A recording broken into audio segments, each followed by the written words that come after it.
Okay, good afternoon. We're going to come to order. Afternoon and welcome to the March the 8th, 2016 of the Baltimore City Board of Municipal and Zoning Appeals. A few house rules before we get going here. First, if you have a pager, a cell phone, anything that plays a ringtone, generates any kind of audible electronic noise, plays a chime, something like that, we ask that at a minimum you please turn that to a vibrate only position, if not off. Similarly, if you need to have a conversation with someone seated next to you in the gallery, or maybe even someone who's seated a little bit further away from you, we ask at a minimum that you please take that conversation out the double doors to your rear. And the reason for these rules is kind of straightforward. First, there are a number of microphones which are arrayed around us up here, and those microphones are all very sensitive. They're not only for the purpose of amplification, but they are also for the purpose of recording these proceedings. And conversations in the galleries, cell phones, things going off, making noise, interrupt not just the general conduct of these proceedings, but also disrupt that recording process as well. Similarly, those of you who are sitting a little bit forward of the wall above you, if you turn around and see that there are a number of video cameras, 3 to be exact, which are mounted on the wall behind you back there, and there are 2 mounted on the walls up here behind us. And these proceedings are being recorded for broadcast on the city's cable access channel, as well as streamed on the city, the web page for the cable access channel as well. And I think you can even find them on YouTube. So, again, conversations, cell phones, things making noise from the gallery and the like disrupt that process as well. We'll be voting at the end of the day, and you're certainly more than welcome to sit around and enjoy a civics lesson if you so choose. But if you have other things to do on what is a absolutely splendid early March afternoon, that is entirely understandable, and you can call into the zoning board office in the morning and find out how we ruled in your case. If you take out pen and paper, I'll read this number off a couple of times. The number for the zoning board office is 410-396-4301. Again, that's 410-396-4301. You will, however, need to wait until you receive the formal written outcome of your case. That should be forthcoming in about 3 to 4 weeks before you'll be able to get your permits. We certainly ask that you not build in the city of Baltimore without first obtaining all of your proper permits. If you have not already done so already, if you're here in opposition to any case today, we ask that you please sign in on our sign-in sheet, which is being held up there by Mr. Baumgartner. The sign-in sheet allows us to not just generally know which cases have opposition, but also allow us to know who needs to receive those aforementioned written notices I just spoke about. Additionally, if your case gets postponed, and we do have a couple of postponements today, we need to know how to contact you to let you know when those cases will be going forward. So we ask that you please sign in on the signing sheet if you're here in opposition to a case. The procedure for when the cases are called is that when we call them, the appellant will come forward and stand to our left or your right. The opposition will also come forward at that time, and they'll stand to our right or your left. Once we get everyone up here, we'll get you sworn in, and we'll first start off with the appellant, who'll be given the opportunity to present their side of things, tell us what is being proposed, answer any questions from the board, and provide any testimony or documentations in support of any of their arguments at that time. Once they are concluded, we'll turn to the opposition, who will be given the opportunity to do the same thing, present their side of things, their documents, their testimony, and the like. And once they're concluded, we'll return back to the appellant, who'll be given the opportunity to respond to any points brought up by the opposition, and also to provide a closing statement. We will not be going back and forth, unnecessarily delaying things and keeping folks here longer than is necessary. We will generally be calling the cases in the order in which they appear on the docket after we address some preliminary issues. First, as I had mentioned, there are a couple of postponements today, and these cases will not be going forward. First, 2015-501, 400 West 23rd Street. That case has been postponed, and it's being postponed, it looks like, until April the 5th of 2016. Also, 2016-11, 2040 Harford Road has been postponed. That case as well has been postponed until April the 5th, 2016. So if you're here on either of those cases will not be going forward. And so long as we have you down in the sign-in sheet, we'll be able to contact you. And those cases are currently set to come back before us on April the 5th, although that's a date, of course, that could change. Next, we've got the items which are on, or the cases which are on a consent agenda, and those cases consist of cases where the zoning board staff has already reviewed the files in these matters, and the board has determined that there is sufficient information to approve these appeals on a consent basis. I'm going to read all of the consent cases off as a group. The first person will line up here. Everyone else will line up down the dais as I read them off. We ask that you please try to stay in the order in which you're called.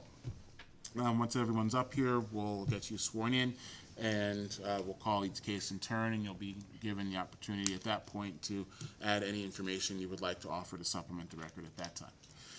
First case on the consent agenda is 2015-122, 2400 Boston Street, Hillary Morrison. Great, that was good. We're here. Okay, come on up. You're going to be standing right there. All right, and after that will be 2015-470, 3410 Toon Street, David Hill. All right, come a little bit over and just stand right there. Perfect. After that's going to be 2015-471, 506 through 501 South Collington Avenue, Michael Coster. Next, we'll have 2015-478, 4800 Yellowwood Avenue, Joshua Shakola.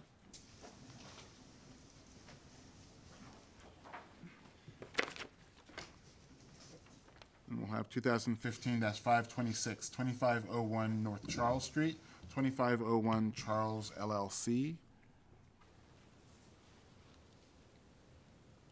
We'll have 2015-532, 24 East 25th Street, Manly Maxim.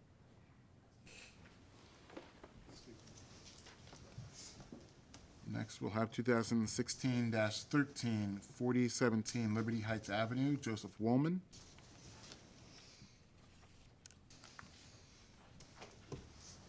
And next, we'll have 2016-14, 3728 Hudson Street, Stephen Fogelman.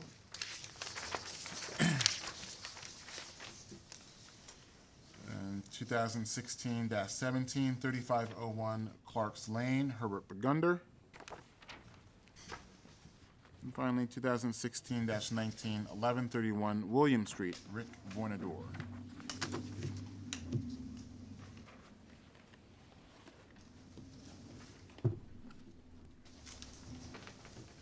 Okay. I ask that you all raise your right hands and be sworn, please. Do you swear or affirm the testimony that you're about to give in this hearing will be the truth, the whole truth, and nothing but the truth? Okay, calling the first case, 2015-122, 2400 Boston Street, Hillary Morrison. Heather Rubenstein and with Ms. Morrison. Afternoon, Ms. Rubenstein.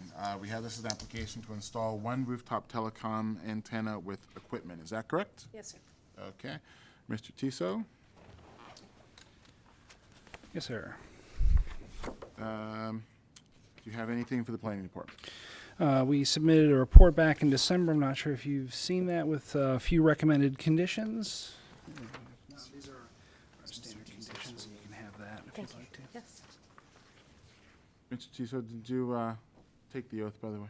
I had not yet, I'm sorry. Okay, why don't we just... Do you swear or affirm the testimony that you're about to give in this hearing will be the truth, the whole truth, and nothing but the truth? I do. Okay.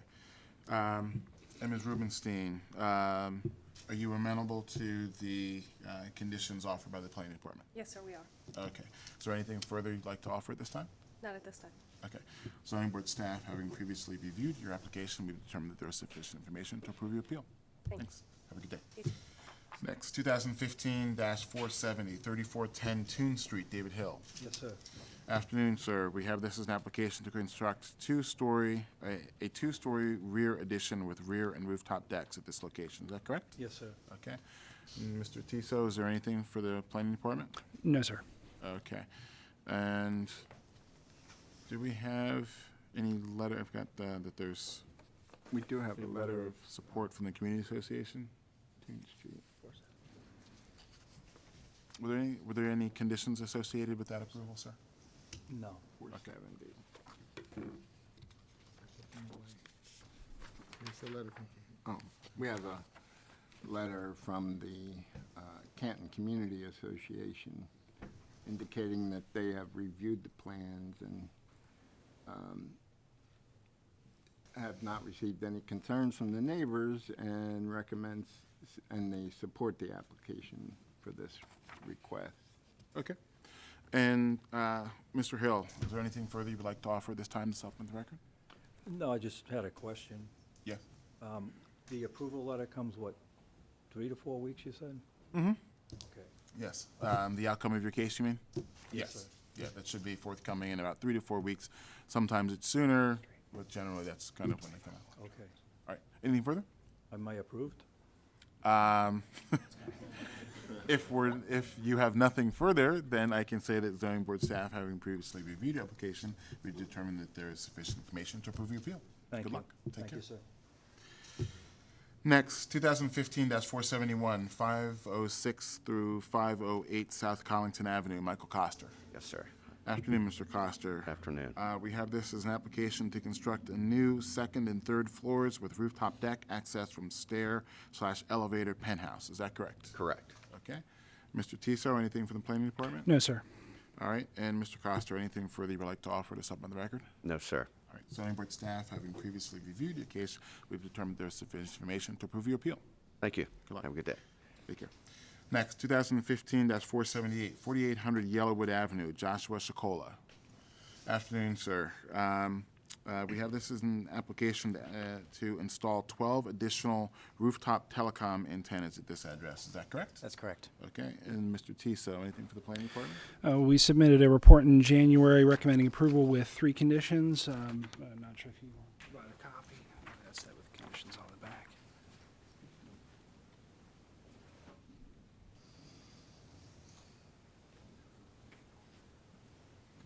Yes. Okay. Mr. Shikola, you've had an opportunity to review the conditions offered by the planning department? I have. Okay. And are those conditions amenable to you? Yes, in fact, I brought a slight change which addresses all these conditions to these plans. Okay. If you'd like to pass those up, we can take those at this time. We were asked by the Cold Spring Community Association to mitigate any visual impact they might have by painting or screening, and we are painting all 3 antenna sectors, and we will be screening and painting the equipment as well. Thank you very much for that cooperation. Anything further? No. Okay.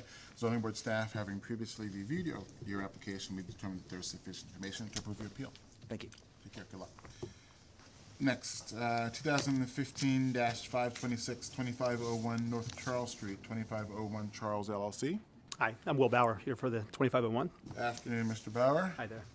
And good afternoon, Sharon Guida for Sandy Sparks, President. She was taking ill and I gave her place for Charles Village Civic Association's Land Use Committee and Board.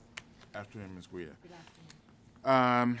Sir, we have this application to add live entertainment, dancing, and outdoor table service to existing restaurant, although I understand that there may be some modification. Well, the dancing was a clerical error. There was never dancing applied for. Okay, good. So then, it's application to add live entertainment and outdoor table service to existing restaurant then. Yes, absolutely. Okay, and Ms. Guida? Subject to an MOU.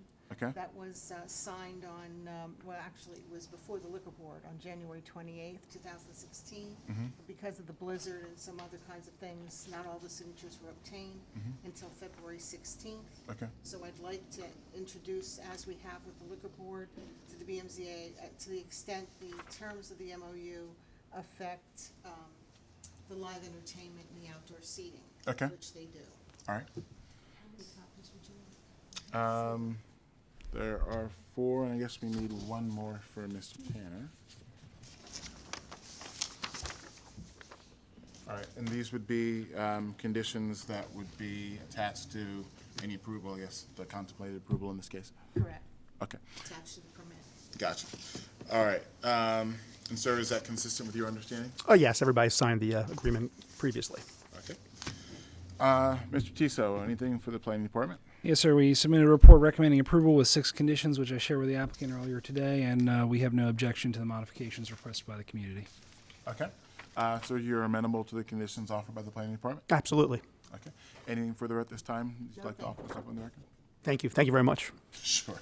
Zoning board staff, having previously reviewed your application, we determined that there is sufficient information to approve the appeal. Great. Thank you. Have a great day. Take care. Bye-bye.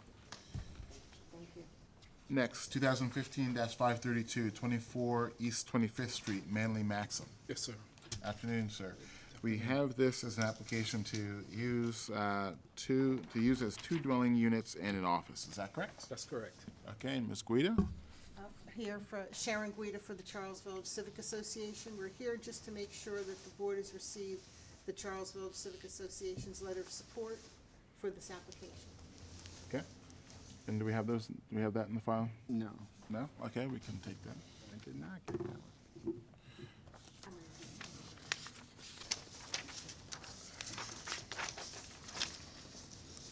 we go.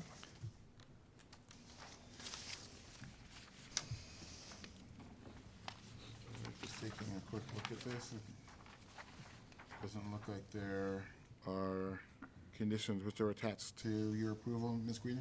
That's correct. Okay. And Mr. Tiso? A recommendation for approval. All right. Sir, anything further? No, sir. The zoning board staff, having previously reviewed your application, we determined that there is sufficient information to approve your appeal. Thank you so much. Good luck. Take care. Thanks. Next, 2016-13, 4017 Liberty Heights Avenue, Joseph Woolman. Good afternoon, Mr. Chairman. Afternoon, Mr. Woolman. Good to see you again. Good to see you. We have this as an application to erect a 6-foot-high fence in the front yard and street corner side yards. Is that correct? That is correct. All right. Mr. Tiso, anything for the planning department? No, sir. All right. And Mr. Woolman, anything further you'd like to offer to supplement? Other than a photo of the project you approved last year, just so you can see it for the file, in case you're curious, nothing further. Okay, as we understand it, there's some security need. Yes, that is correct. That's I guess the motivating reason for the. That is correct. That is correct. Okay. Anything further to supplement the record? Nothing further. Zoning board staff, having previously reviewed the application, we determined that there is sufficient information to approve the appeal. Thank you. Take care. Take care. Next, 2016-14, 3728 Hudson Street, Stephen Fogelman. Thank you. Afternoon, Good sir. afternoon, Mr. Chairman. Good afternoon, members of the board. I do have some supplemental information for the record. 5 copies of the current menu of Huck's American Craft. Huck's American Craft basically specializes in American cuisine, everything from a Texas Frito pie to a State Fair fried Twinkie, and lots of other dishes, some of which are healthier and some of which are more of a delicious excess. I do have a letter, this was written last year by the Brewers Hill Community Association, approving the transfer of the restaurant, also indicating that they would support outdoor tables once the applicants had figured out how many they wanted and where they wanted to put them. They also had entered into an agreement with the neighbor next door that they would only have 1 table on Hudson Street, but that's sort of a gentleman's agreement. Also have a petition, very local petition of people who live within 2-3 blocks of the restaurant. Okay, but backing up for a moment, the incident request is to use the first floor and a portion of the second floor as a restaurant with outdoor table service. That's right. And they've been a restaurant trapped in a tavern's use all this time. They're well over 50% on food. They've upgraded their kitchen greatly, and as you had given them permission to do so previously, and so they fit all the requirements. Okay. Mr. Tiso? For this one, we have no objection, subject to 6 conditions, which I emailed to Mr. Fogelman earlier. Okay. And we accept. All right. Anything further to supplement the record? No, thank you very much. Always a pleasure. Likewise. Zoning board staff, having previously reviewed the application, we determined that there is sufficient information to approve your appeal. Thank you very much. Have a great day. Thank you. All right, next, 2016-17, 3501 Clark's Lane, Herbert Burgunder. Good afternoon. Afternoon, Mr. Burgunder. Good to see you again. We have this application to increase from 13 dwelling units to 14. Is that correct? Yes. Okay. And Mr. Tiso, anything for the planning department? We had no objection, subject to the applicant being able to provide evidence that the property had been previously approved for use as 14 dwelling units. And in response to my inquiry, Mr. Burgunder provided me a photo of some meters and things to that nature. So I don't know if you happen to have that in your record. I'm not sure that we do, but we'll certainly take them. There are 15 meters at the property, 14 for the units and 1 for public service, as well as the electric accounts. There's 14 electric accounts and 1 for public service. Okay. In addition, we have letters of support, which I believe Mr. Tanner has, from our immediate neighbors, including two synagogues and one of our tenants. Okay. Also supported the notion that this was 14 units for many years. I'll take them off your hand if you want.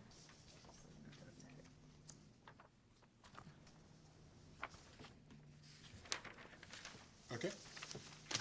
Anything further? Nothing further. All right. Zoning board staff, having previously reviewed your application, we determined that there is sufficient information to approve your appeal. Thank you very much. Take Appreciate care. it. Good luck. Last, 2016-19, 1131 William Street, Rick Vornador. Jeff Vornador, same last name, Rick Vornador's business partner. Gotcha. Good afternoon, Mr. Vornador. We have this as an application to construct a 3-story rear addition, attached garage to house, and construct rear and rooftop decks. Is that correct? That is correct. All right. Mr. Tiso, anything for the planning department? No, sir. And Mr. Vornador, anything further you'd like to offer to supplement the record at this time? No, sir. Okay. Zoning board staff, having previously reviewed your application, we've determined that there is sufficient information to approve your appeal. Thank you. Have a good afternoon. Take care, Clark. All right. Next, we'll address the remainder of our docket, and those cases will include cases where opposition is signed in, and frequently we've found that opposition is the result of a lack of communication or a miscommunication among the parties. It can be useful to offer the parties an opportunity to have a dialogue between themselves to see if they can reach some kind of accommodation between them. Okay. Obviously, if two opposing sides on an issue come to the board and ask the board to resolve the dispute, one of those sides is bound to go away dissatisfied with the outcome. So this is your opportunity to avoid that unhappy fate. I'm going to read off the cases where opposition has signed in.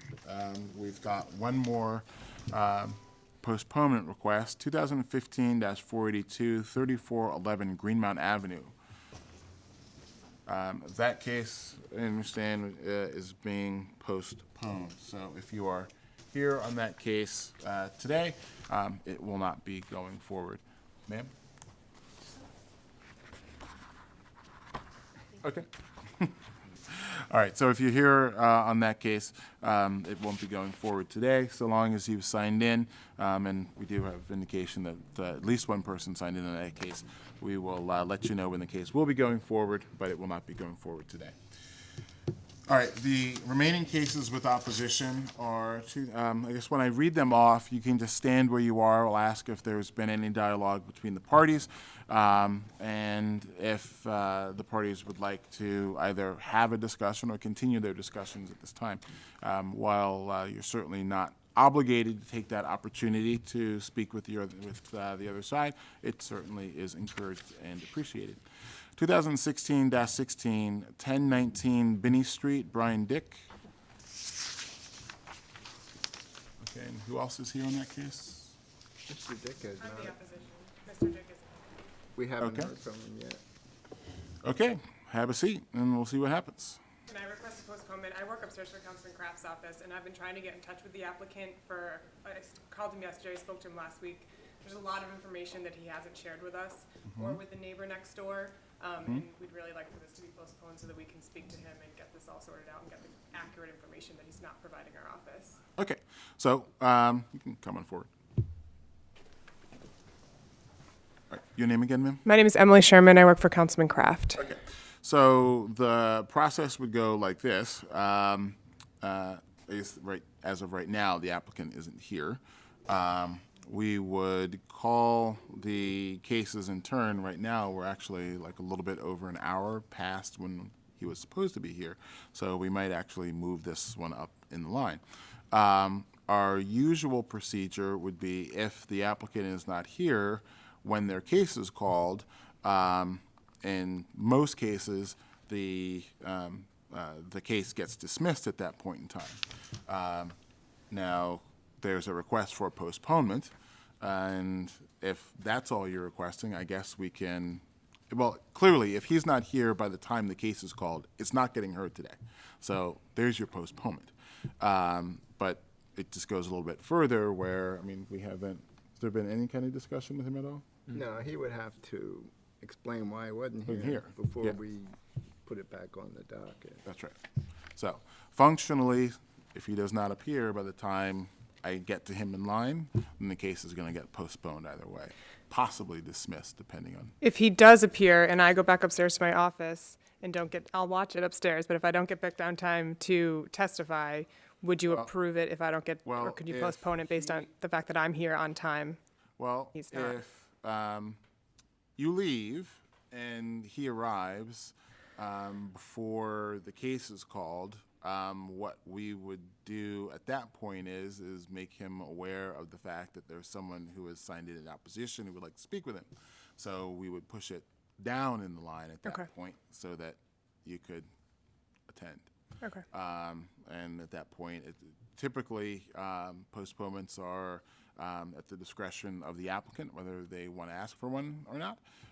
So it would be up to him, but I would think that having the councilperson for the district here to talk about a postponement with him would hopefully impress upon him that maybe he should postpone, but no assurances. Okay. Sound good? Thank Okay, you. Great.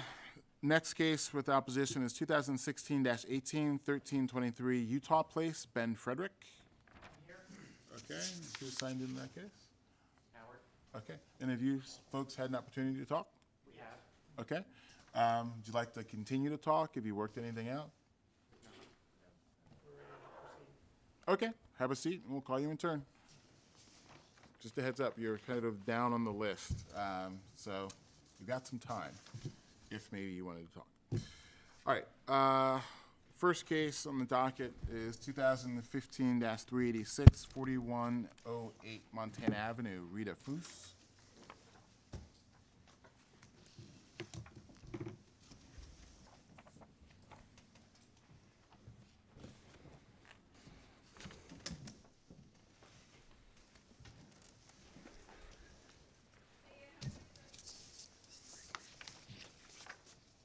Good afternoon, Chairman. Jason Vittori with Smith, Gilday and Schmidt on behalf of the petitioner, Rita Foose. Afternoon, Mr. Vittori and Ms. Foose. Mr. Vittori, we have this application to construct a two-car parking pad into the front yard. Is that correct? That is correct. Okay. And Ms. Foose, if you could rise and raise your right hand to be sworn in, please. Do you swear or affirm the testimony that you're about to give in this hearing will be the truth, the whole truth, and nothing but the truth? Yes. All right. Do we have staff reports? One from planning. Good afternoon. We had submitted a report back in November by my colleague, Mr. French, and I hadn't participated at that time. We recommended postponement since the arrangement of the parking pad appeared to cross a property boundary into what appears to be a graveyard. I am not aware of any updated plans, but I'm happy to review whatever they might present to see if there's something workable. Okay. All right. Mr. Vittori, do you have any updated plans to share with Mr. Tisa? To the details, I don't know that we have an updated plan specifically, but what I would point out is we do in fact own that property. By owning it, present you with.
Okay.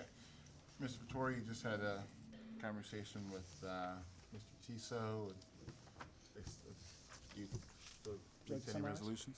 I would, and in brief, in 1979, the Fooses bought this property. And for the microphone there. Very well then. In 1979, the Fooses bought this property. In 1982, they realized that in an 1800 deed, there was a reference that a portion of this property, a rather large portion, would be set aside for a graveyard for the family.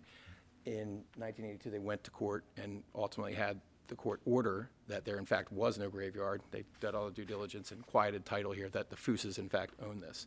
However, that court order did not translate into a deed being recorded, which caused a problem. When we got involved in this case, we identified that as the issue. We have since recorded said deed, and we're waiting for a LIBOR folio number, and unfortunately, we're probably going to overlap or miss by like about a week. Mr. Tiso has agreed that if we would consolidate the lots after the fact, that would address their concerns, that this is not a separate lot. I was prepared to go forward as far as variances and having off-street parking on an adjoining property lot, but the issue here is just they've paved something, they somehow got a citation, and this rather complex issue with this property has come to light, so. Well, I think it certainly is a pretty practical solution that sort of avoids any kind of uncertainty of this process and sort of makes it moot. We also have and I guess as far as how you want to handle it, if you want to push this off to some other date, we have on April 6th a court hearing on the fact that we didn't have a permit when this was built going forward. They've been kind enough to grant us several postponements because of the snow pushing this hearing back several weeks. So I don't know how you think best to proceed, whether you would issue an order conditioning upon this or whether you would want to delay things until such time as we ultimately have a lot consolidation, but that would then correspondingly push back that matter as well. So we had hoped to be able to get an approval for the relief conditioned upon this, but whatever you deem best. Okay, if that's how you want to proceed, I was going to say we can do either, but yeah, we can, I think we can. I mean, the board can approve it subject to the consolidation, and you would have a year to get that resolved and have it consolidated. Hopefully that would solve that particular issue. There's still the issue of a front yard variance, I would think. And I guess we could get to that point if you'd like to. Go with that today and hopefully Sure. resolve it.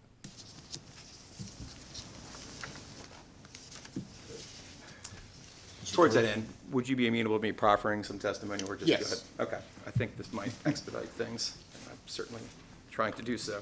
As I previously indicated, the Fooses bought the property in 1979 and 1982. An order was issued saying they, in fact, are the owners of this additional portion of their property that had some reference to it in the deed as Carter's Graveyard. No deed was recorded. The Fooses assumed that they owned that property and there wouldn't be any issues going forward. At some point in the last year, sometime around August, September, and I could introduce documentation to this effect, but let me just get through the factual background. They hired a contractor to pave the driveway. The contractor did not obtain a permit. They weren't aware they had to get their contractor to obtain a permit. The driveway was paved. The driveway was paved up to, I think, the middle to the back of their property, where a fence that has existed prior to the Fooses acquiring this property in 1979, where the predecessor entitled, Mr. Schmidt, had a fence for his dog. The Fooses also own a dog, and they do that. So they've paved pretty much right back to this side. I think when you look at, so they've since applied for a permit.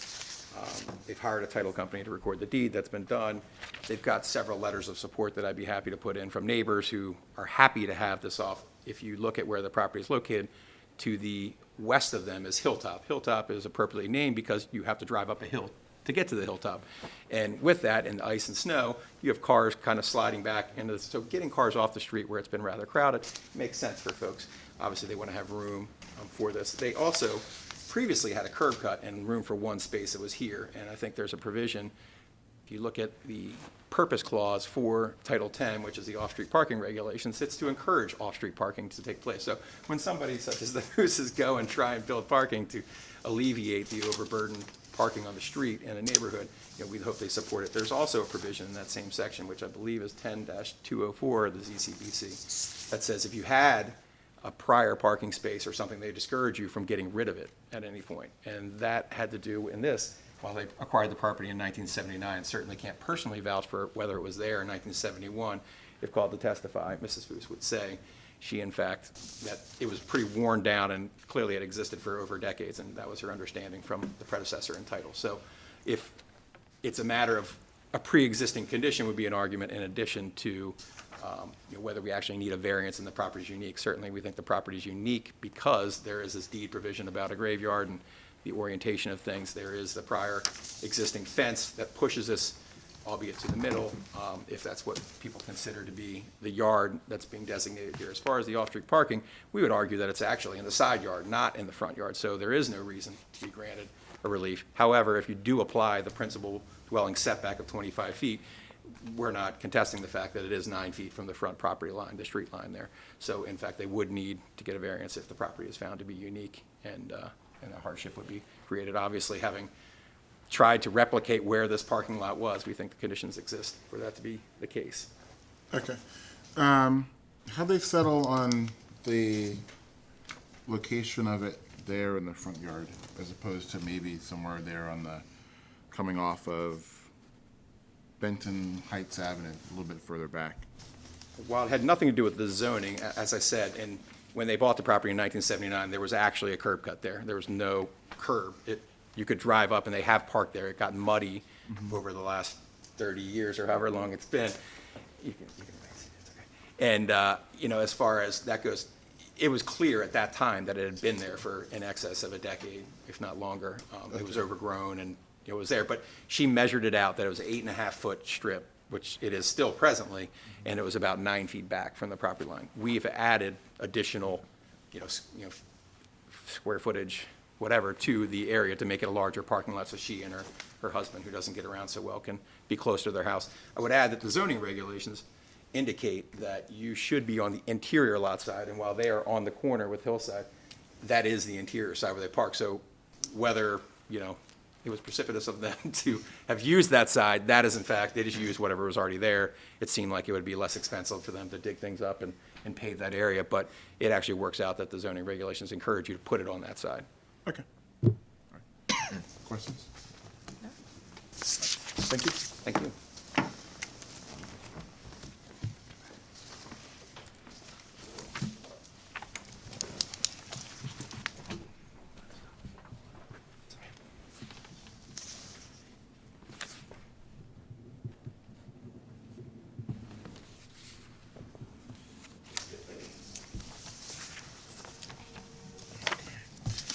2015-491, 5721 Bologna Avenue, Isidoro Lopez.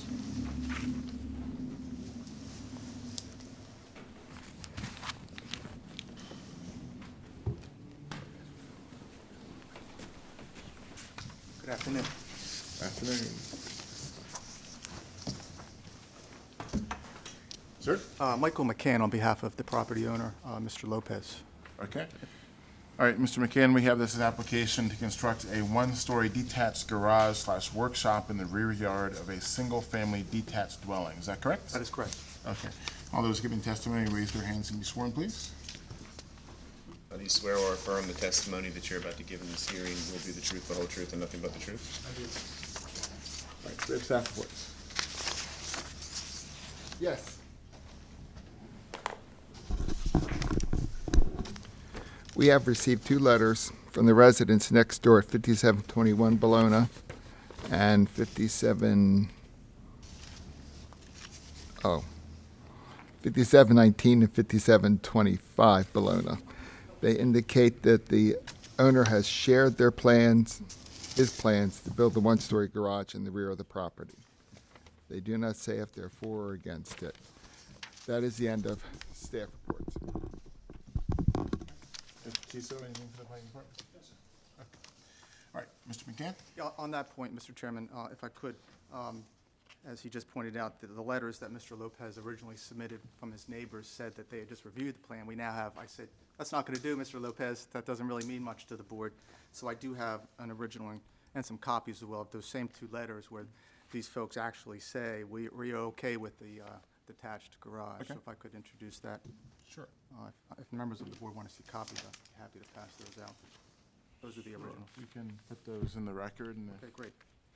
I think we'll all just kind of take a look Okay. at those. So the idea, Mr. Lopez wants to, he's actually already purchased, unfortunately, a prefab sort of steel garage, and he'll place it on a concrete foundation. The idea is to push the structure as far back in the property as possible. Number one, to create some open space, so he actually has a yard to use. But more importantly, and this is what I think makes this property so unique, is that at the rear of the property is a 16-foot brick wall that BG&E, there's a substation right behind his property that BG&E has, that installed many years ago before Mr. Lopez was there. And I have a photograph, if you don't mind, of the house as well as the brick wall. Chairman. Thank you. So obviously, the first picture is the front of the house. The picture behind it is the brick wall.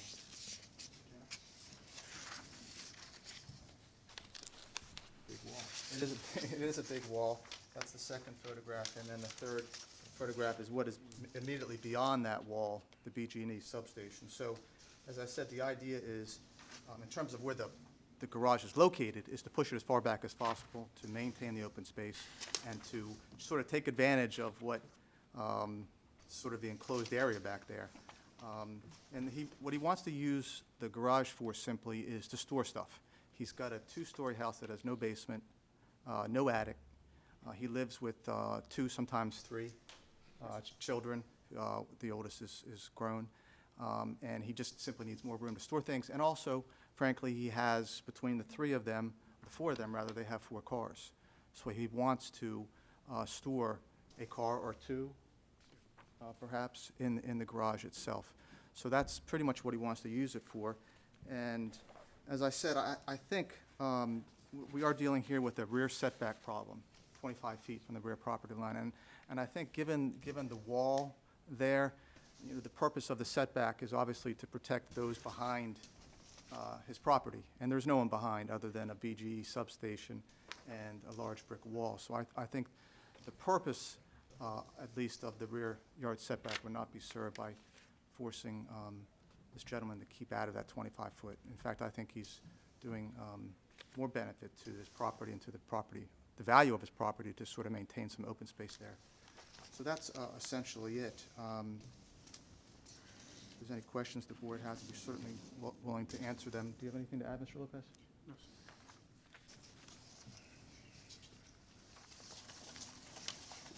And the, There's no, his driveway runs, it's not yet extended.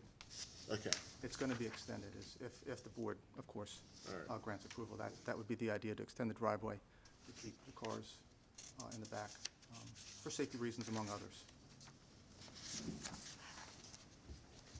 That's the plan.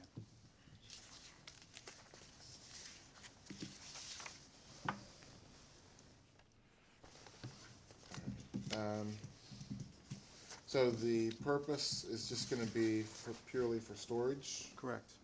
I've explained to Mr. Lopez, no commercial activity back there. He understands that. Certainly no electricity in the building. He understands that, and I've told him that. So it's strictly storage and for the cars.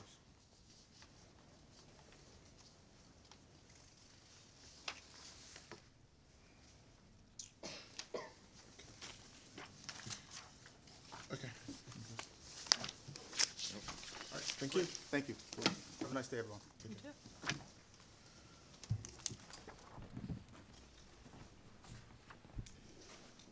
Next, 2015-492, 4240 through 42, Park Heights Avenue, Constance Ratliff.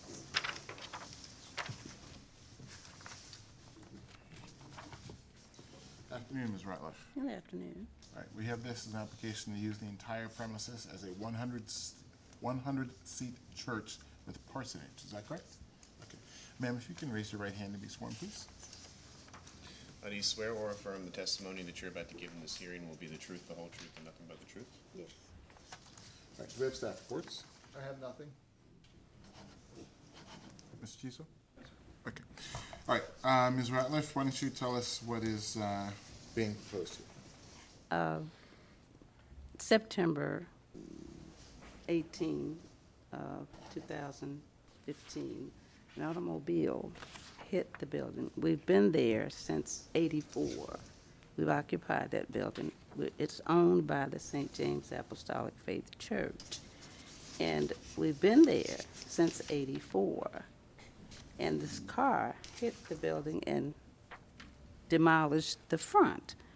So we had to get contractors to come and fix it. And when we did that, we found out that it had never been zoned as a church. But I purchased it as a church. And I have that in the deed that when I got the church back in '84. So we've been using it ever since then. And then all of a sudden, we found out that it is not registered as a church. And I would like, if we could, to have it rezoned as a church after all these years.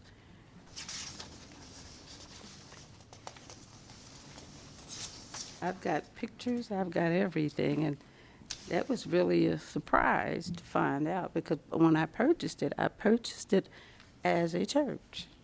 Okay, can we see what documentation you have? I have the deed here. Also, I have copy of the deed. Okay. Well, if you have copies of the deed, why don't you keep the original, and then we'll Okay. look at the copies. All right. I did the whole thing so we could have it all. Then we are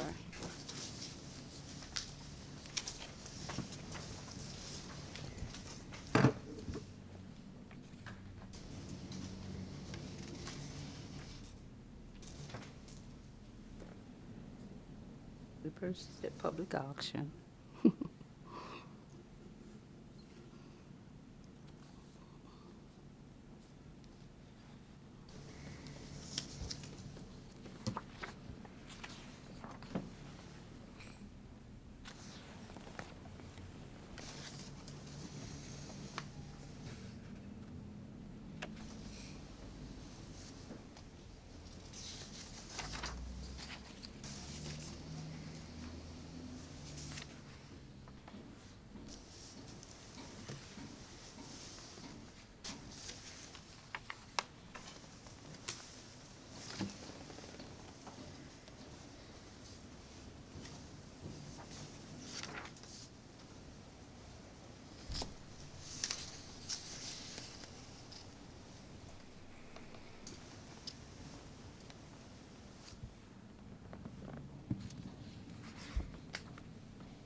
Okay. Glad I heard you to say that there was some reference in the deed to the property being used as a church. Yes. If you could point me to that. When we purchased it, we were thinking we were buying it from 6 Mount Zion Baptist Church. And it was a church there because I had been there myself. And it was structured just as it is now. So during the time of the public auction, I assumed that we were getting the church. And then when this accident happened, this was the young man the contractor that came out to take care of putting the front back up. Automobile was in the sanctuary. So we had to get all of he's smiling like he remembers me.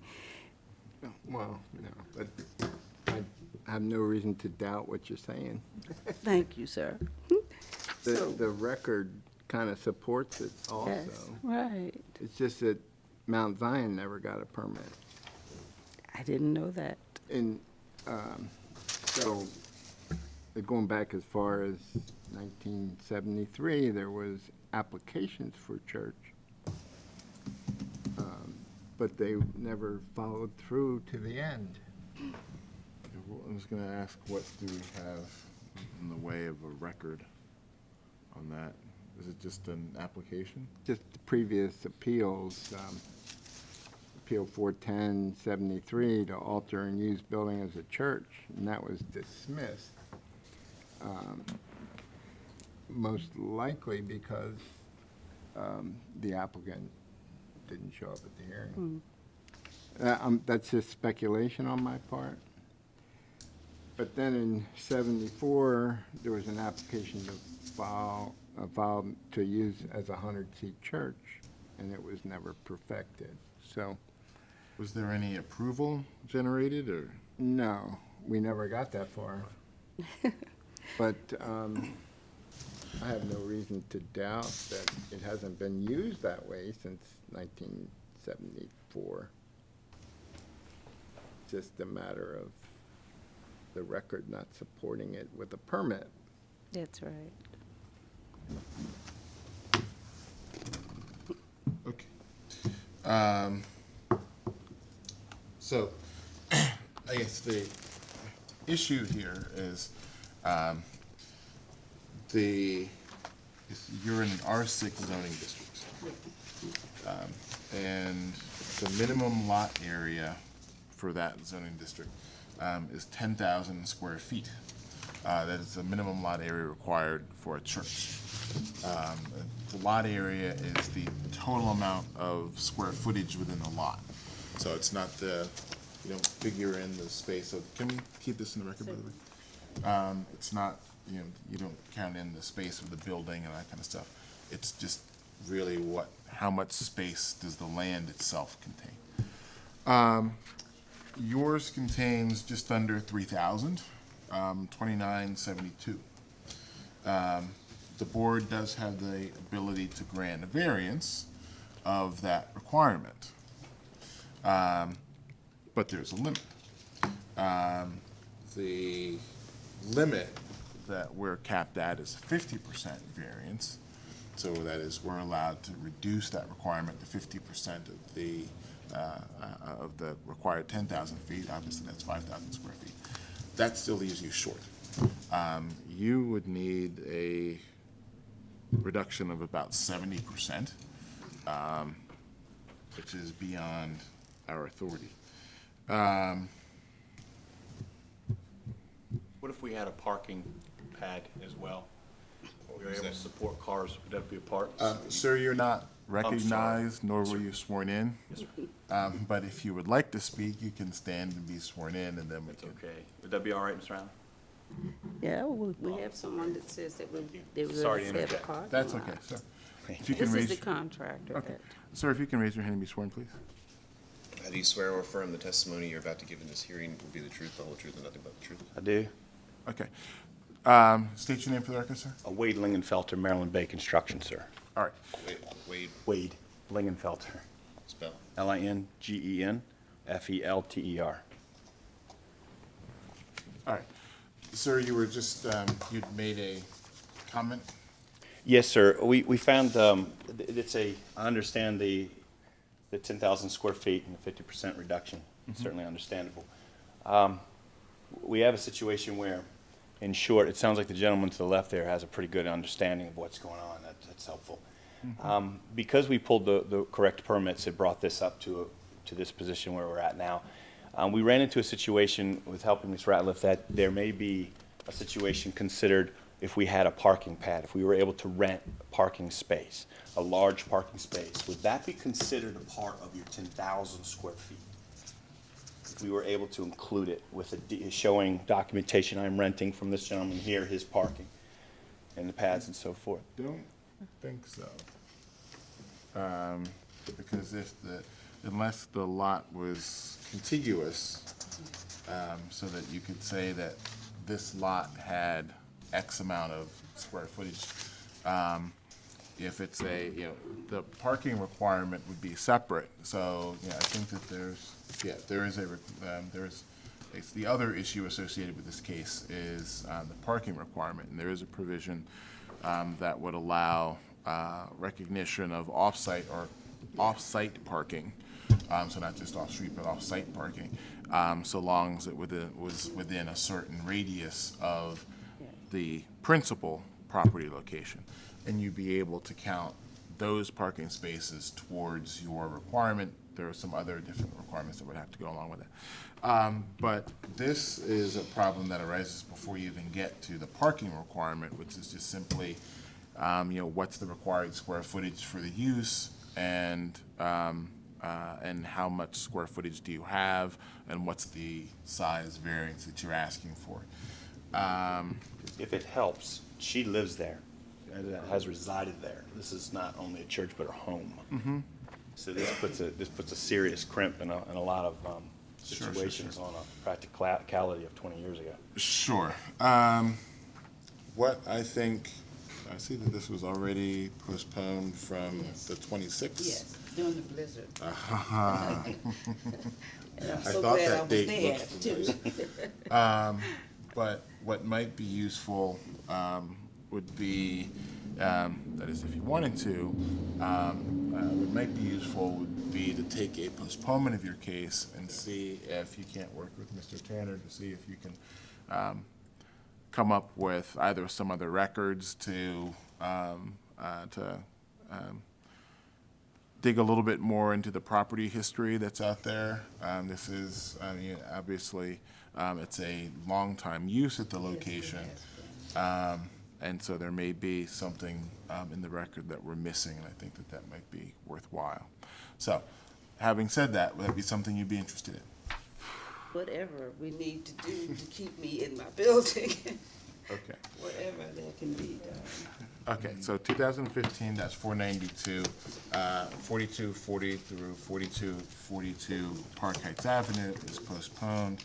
Mr. Tanner, I do not have a card, but that number that I read off at the beginning, 410-396-4301, that's the number for the zoning board office. You call into the zoning board office and ask for Mr. Tanner, they'll connect you.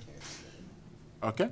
Yeah, I do have a question. We have not, of course, worshiped there since that time. It's been repaired. But if we go back in there to worship, would we be violating anything? I think that so long as you have a pending case, you're Yeah, allowed to continue that. the pending appeal stays any enforcement. Because we haven't worshiped there. I'm worshiping at somebody else's edifice, and I'm very unhappy there. Sure. Not for the people, but this is our church. These are just a few of the members of the church here. And they took off from work today, because we gotta go there, we gotta tell these people, we wanna get back into our church. Sure. So yes, you have a pending appeal, and that would stay any kind of enforcement of any citation or any kind of So other we kind can of go action. back in and, And I will let the zoning administrator's office know that we're trying to resolve it. Mr. Henry, I really appreciate you so very much, and the rest of you. Thank you all very much, Thank you Mr. so Chairman. very, very much. Thank you. Good luck to you. Take care.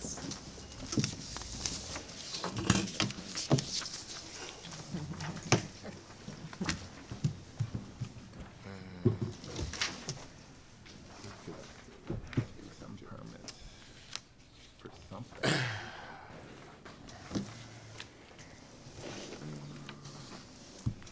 Moving right along. 2016-12, 5401 Pulaski Highway, Chong Bok Kim. How are you, sir? Afternoon. Mr. Kim? Yes, Mr. Kim. Okay. Sir, your name? My name is Detective Julian, and I'm with the Baltimore Homicide Unit. I'm here as a translator for Mr. Kim. That's one of the services that we do provide. Hold on a second, I need to get your name before we get ahead of ourselves.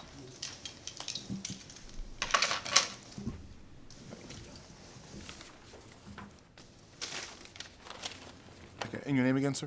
Julian Min, M-I-N, last name. Okay. All right. Mr. Min, we have this as you're here as an interpreter for Mr. Kim, I think you said? Yes, sir. Okay. All right. We have this as an application to add motor vehicle sales to existing motor vehicle repair garage. Is that correct? Yes, sir. Can you ask Mr. Kim to raise his right hand and be sworn? Do you swear or affirm the testimony that you're about to give in this hearing will be the truth, the whole truth, and nothing but the truth? 지금까지 발언한 걸 정직합니까? 네. Yes. Okay, and, Mr. Reporter, there's a separate oath to be administered for the interpreter? Do you swear or affirm to translate this hearing accurately? I do, sir. Thank you. All right. Do we have staff reports? One from planning. We have just handed a recommendation with no objection with a number of conditions to the translator, which he's not had the benefit of previously seeing. These are the routine conditions that we normally recommend for auto repair establishments. And then the last two are about that the sale of automobiles will only be accessory to the auto repair establishment and will terminate with that use, and that there'll be not more than 6 vehicles displayed for sale at one time. No objections. Okay. All right. Can you ask Mr. Kim to describe what he's asking for in his appeal? Well, I asked him prior to this meeting, Okay. and let me just explain briefly. Sure. The property was vacant, and Mr. Kim bought the property 4 years ago. All right. He turned the vehicle, the business into a auto repair and I believe tire shop. And to supplement his income because of downturn of the economy, he would like to repossess the cars that he has right now and sell it on the market. That is his primary objective. Okay. And the cars that would be listed for sale, where would he be getting those? It will be vehicles that is left at his lot that is unpaid, which will be repossessed. Okay. So these would be cars that get, I guess he's going to continue to operate the repair garage, customer doesn't pay their bill, he's seeking the ability to sell those vehicles in satisfaction of whatever outstanding bills there are. Absolutely, sir. The primary his business, he's a mechanic himself. The primary business is a mechanical shop. That's where his main income is. But there's a lot of time because of the economy, people don't pay and leave their car. And he, without their sale license, it would be illegal to sell the property, the vehicles. That's what he wants to do. Okay. All right. Is Mr. Kim familiar with the requirements for accessory uses? Yes, he does. Okay. I'm just going to run through each to ask him if he agrees that these are things that he can do. 잠깐 회장님이 이걸 읽거든요. 그다음에 무슨 문제 있으면 물어보세요. 제가 explain. Yes, sir. Okay. So accessory use means a use that, one, serves and is customarily incidental and subordinate to the principal use or structure. 그러니까 건물에 대해서잖아요. 그러니까 메인 하는 게 자동차 고치는 거예요. All right. Is subordinate in area, extent, or purpose to the principal use or structure. 그러니까 자동차만 고치고 그 안에서만 할 수 있는. Contributes to the comfort, convenience, or necessity of occupants, business, or industry in the principal use or structure. 그러니까 자동차 고치는 거 다음으로 그 다음에 그 길거리나 자동차 같은 거 파크하면 됩니다. All right. And fourth is located on the same lot as the principal use or structure. 그 자리만 안에서 선생님.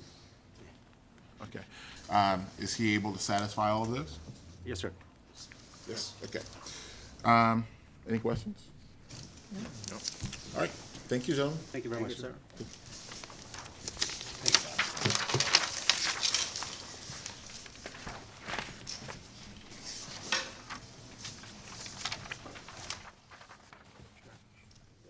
All right. 2016-15, 1411 through 1421 Argyle Avenue, Lisa Junker.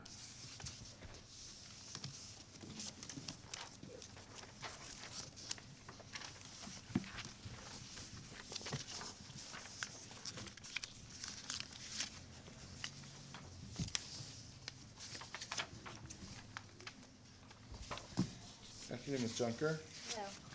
We have this as an application to consolidate the lots 1411 Argyle Avenue through 1421 Argyle Avenue and construct a multiple-family detached dwelling housing 12 dwelling units at this location. Is that correct?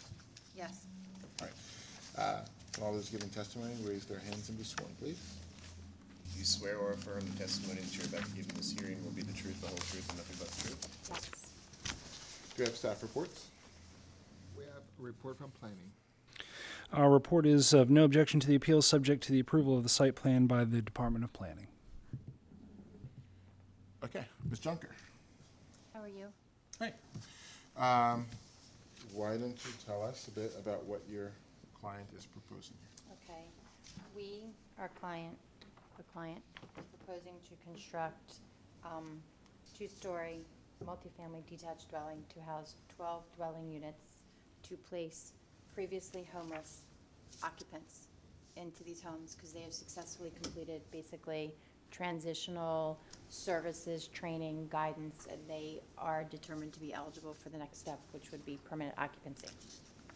They're gonna have a lease, they're gonna be supporting their rent payment. This is all the next step for, basically acclimating, reacclimating, re-entering, stabilized housing, community. All right. These lots were acquired from Baltimore City. They were previously 6 single-family dwelling properties, and they are being consolidated, and on these lots is where this construction is taking place. So we've been working with Baltimore City, with the developer, which is Episcopal Housing, to create a product and a plan that would allow them to successfully erect the structure for that purpose. All right. Now, the proposal here is to construct this without parking, is that correct?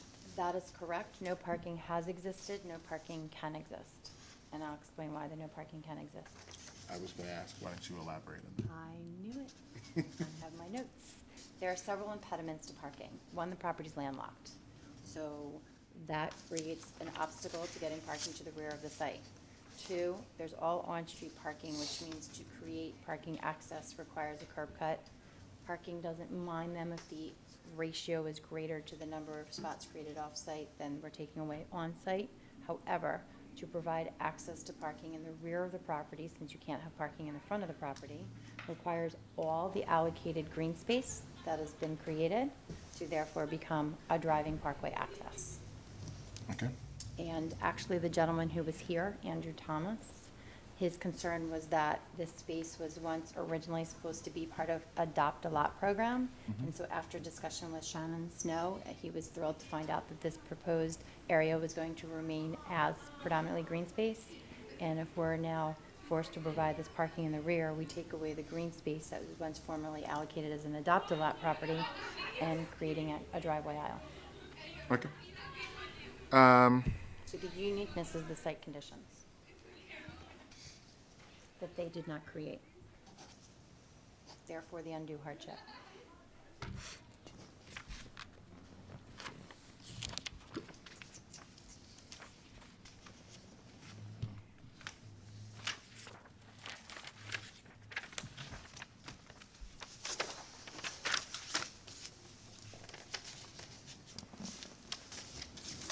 We only have really a site plan. Nothing really showing.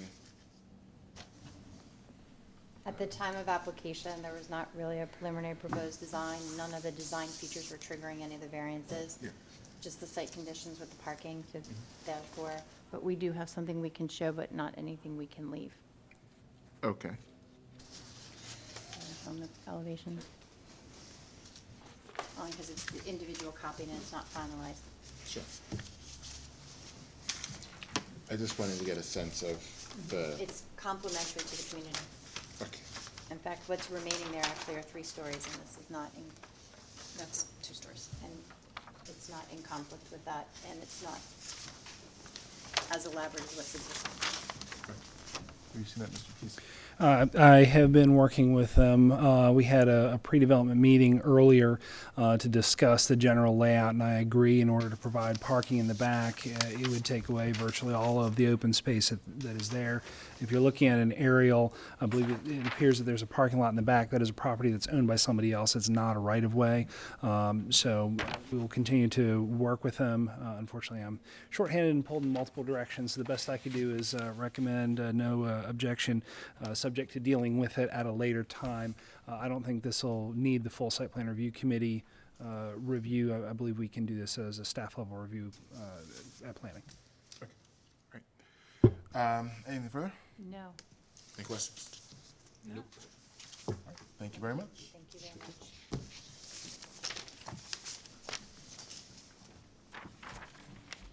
Next, 2016-16, 1019 Binney Street, Brian Dick. All right, ma'am, you want to come forward?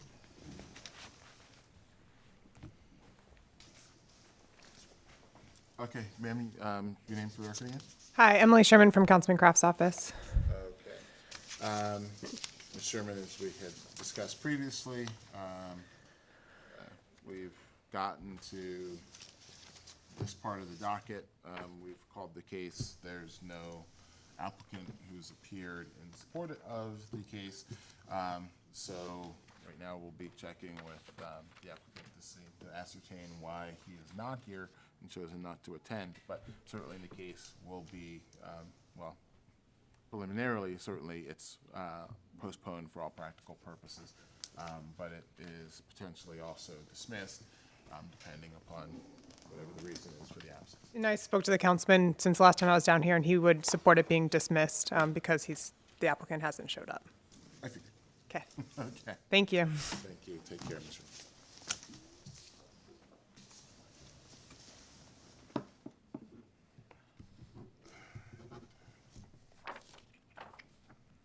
All right, 2016-18, 1323 Utah Place, Ben Frederick.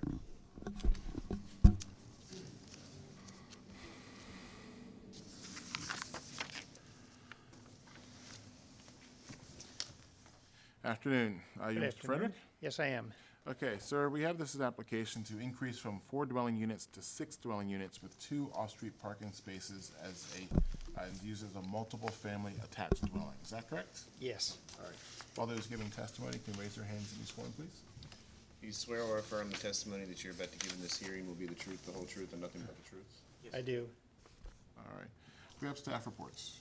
Yes, we have letters from the owners of 1321 and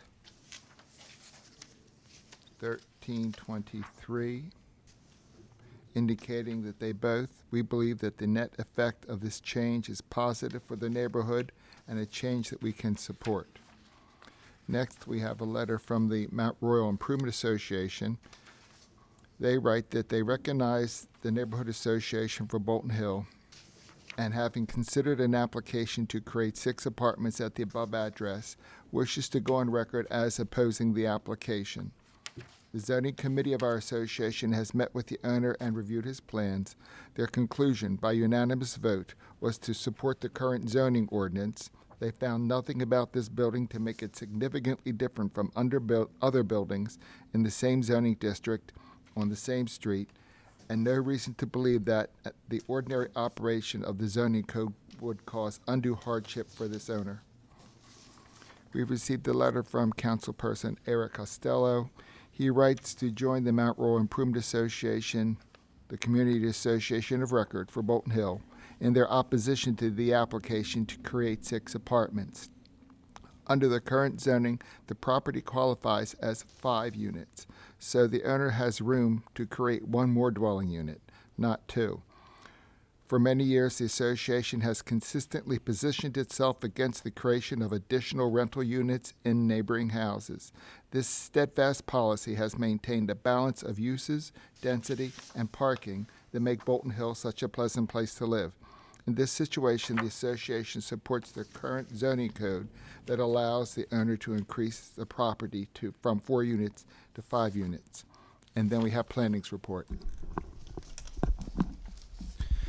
We've submitted a report after some conversation with Mr. Frederick by email. This request for 6 units would require a 1% lot area variance, since 3,025 square feet would be required, and 2,990 square feet is the size of the property. The application also indicates providing 3 parking spaces, but in looking at the proposed parking diagram, they're undersized compared to what's required in the zoning code. So the property could provide 2 parking spaces in the rear.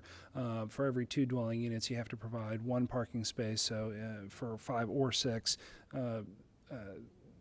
the reduction would be 33%, which is within your variable discretion. This property is also located within the Bolton Hill Local CHAP Historic District, and so with all of that, we would recommend approval of the appeal subject to requirements of CHAP. We would also not have any opposition to any reduction in density after discussion with the neighborhood. Okay. All right.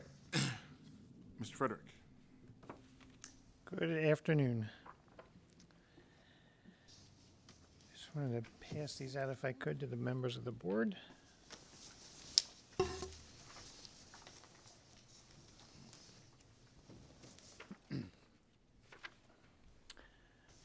Currently, the building is set up as 4 dwelling units, 4 apartments, as what's authorized and used in the property right now.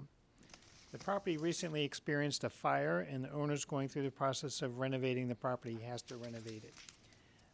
In looking at the property, the way it used to be is that the first floor and basement was 1 apartment. It had 5 bedrooms in there.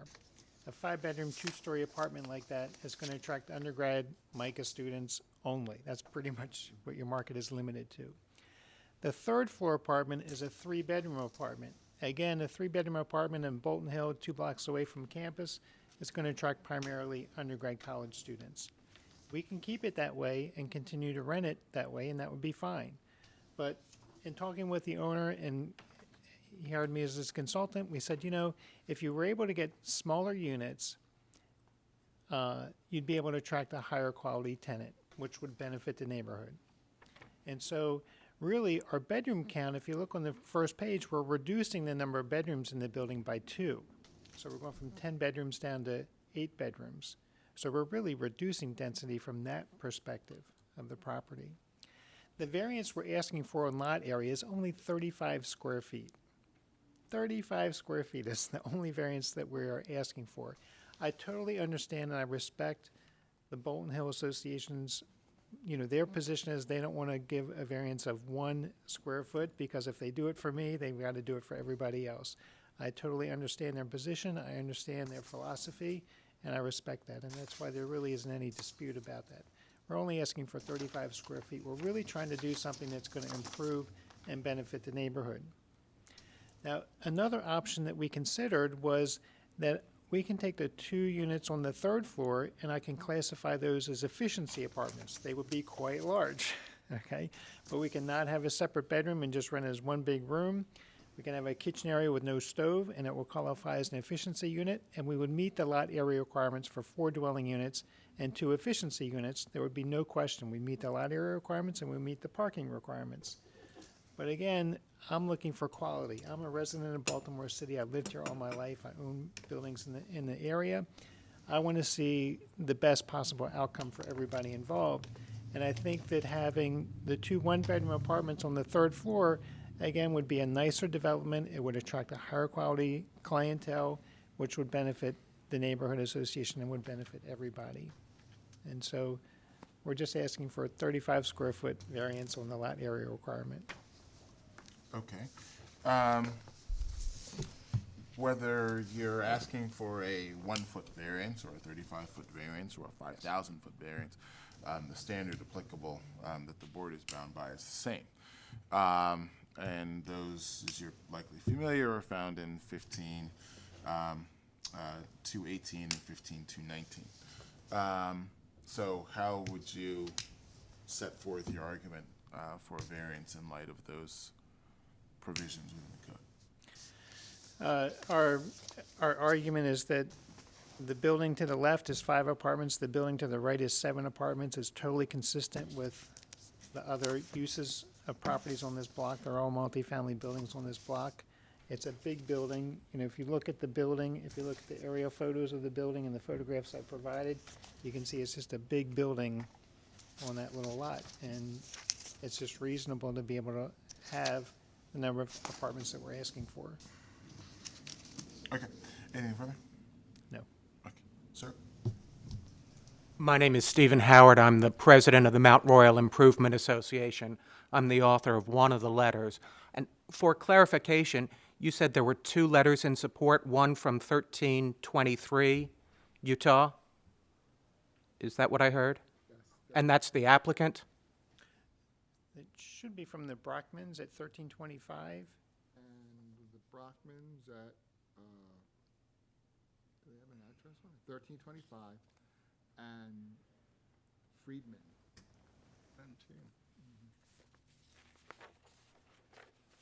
These are the letters. You want to look at them? Mr. Henry, when you read the letters, I thought that I heard, and I think Steve heard you say 1323 for the Brockmans, and it would be, yeah, the Brockmans own the building at 1325. So we have letters of support from both neighbors. Ah, okay, you have the Brockmans and the Friedmans, okay. I misheard you speak. So the Mount Royal Improvement Association Zoning Committee did meet. We did not believe that there was a unique nature to this building. We believe that the zoning code allows for 5 units in this building. It had operated well with 4 units before, and we support either 4 or 5 units in the building. We do not support 6 units. Okay. Anything further? Nothing. Right. Ms. Frederick, you have the last word. Again, I believe that 6 units is better than 5 in terms of the way the building operates and being able to attract a high-quality tenant that would benefit the neighborhood. How did the building operate with 4 units? Well, as I mentioned, as 4 units, the basement and first floor was 1 unit with 5 bedrooms. So with a 5-bedroom, 2-story unit, 2 blocks away from Micah's campus, that's pretty much all you're going to get as undergrad I college guess I'm students. asking, what did you have when it was 4 units? Mostly it was, college students. Yeah, and same thing with the 3-bedroom unit on the 3rd floor. You're going to get, just groups of college kids. That's the primary tenant profile for that apartment. So, again, we're just trying to use the opportunity of the fire to make improvements, make changes, kind of clean things up, and make it better. So I can do 4 dwelling units and 2 efficiency units by right. That I'd meet the lot area requirements, I'd meet the parking requirements, there would be no issue with that. But I just think that for the 6 dwelling units and having those 2 units on the 3rd floor, have them be full 1-bedroom apartments, as large as they are, I think it would be, more beneficial for the neighborhood. All right. Thank you both. Thank you.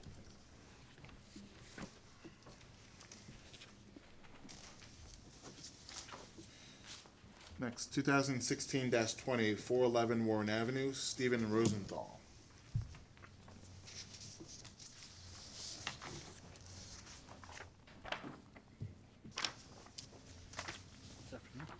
Afternoon, sir. You're Mr. Rosenthal? Yes. Okay. Mr. Rosenthal, we have this as an application to raise, reconstruct, and expand the existing detached garage with new roof deck onto the rear yard of a single-family attached dwelling. Is that correct? Yes. All right. Sir, if you can raise your right hand to be sworn, please. Do you swear or affirm the testimony that you're about to give in this hearing will be the truth, the whole truth, and nothing but the truth? Yes. Do you have staff reports? Yes, we have a letter. As an immediate stakeholder at 409 Warren Avenue, I would appreciate the opportunity to review the architectural drawings and engineering studies, if any, have been prepared and submitted to the BMZA for consideration. He indicated he has not received those drawings, thus I put my full faith and trust in you and the commissioners to assure that any interested stakeholders do have the opportunity to review the property's owner's plans prior to a decision being rendered. Does planning have a report? Okay.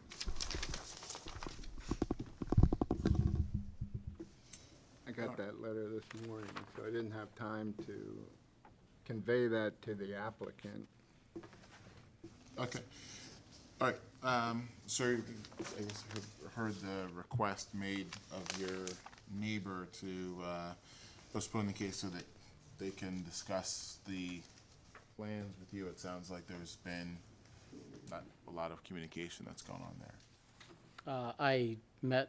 I just moved into the property a couple of weeks ago, and I have met Mr. Robinson, and he's aware of the project. He said he had no material problems with it and would have liked to review the plans, and he hasn't contacted me since then. He has my phone number. I've not heard one word from him since we met on the street last week. Okay. Nonetheless. I was not aware that I had to get his approval. Well, you just moved into the house, you said? 2 weeks ago, yes. Okay. And you and Mr. Robinson presumably are going to be neighbors for some time? Correct. And so, just looking at it from where I sit, it might be beneficial to not have your first encounter with one another be adversarial. It sounds like he's looking for some information. Whether he was looking to you to go and knock on his door and share it with him, or whether he thought that you were supposed to follow up, or you believe that he's completely available to follow up with you, be that as it may, he's here asking for an opportunity to sit down and review your plans in detail. If we did do a postponement, we'd likely would get you in here on the next available date, but which is we meet every 2 weeks. So the choice is yours as to what you want to do. I discussed the general property, the goals of the construction with Mr. Robinson when we met outside on the street. I work a lot. I've taken this afternoon off from work already, and I was not made aware that I had to do that. He didn't express any specific concern with me. I discussed with him that the goal was to be able to park my car in a garage in a home that I just purchased, because my car does not fit within this garage currently. Also, the garage that's there is constructed out of cinder block, and every other garage is the full width of the property line, which is the proposed new construction, and will be brick to match the rest of the block that's shown on East Hamburg Street. So my goal was to just beautify the neighborhood and take my car off the street as well. Okay. So what you want to do? Did you want to postpone it? Did you want to go forward? I guess can you explain to me what, if I go forward, it could be approved or disapproved? Yeah. And if it's disapproved, then I cannot get on the docket for 2 weeks from now? Yeah, I mean, if you're going forward today, then we would consider your appeal today, and we would either vote to approve it or disapprove it today. If you postponed it so that you could discuss it with Mr. Robinson and share whatever information he's looking for, then we would hear your case in 2 weeks. If it was disapproved today, you would not be able to come back for a year for the same thing. Wow, okay, I guess I have to do it in 2 weeks, but is there any way to place some type of objection that I'm being delayed? Well, Being you that can- he had the opportunity to contact me. That's probably one of the things you will want to discuss with Mr. Robinson. But Is there any way to request being early on the first one, so I don't have to kill the whole afternoon again? It's a potential consent case, perhaps, that, if there's no opposition.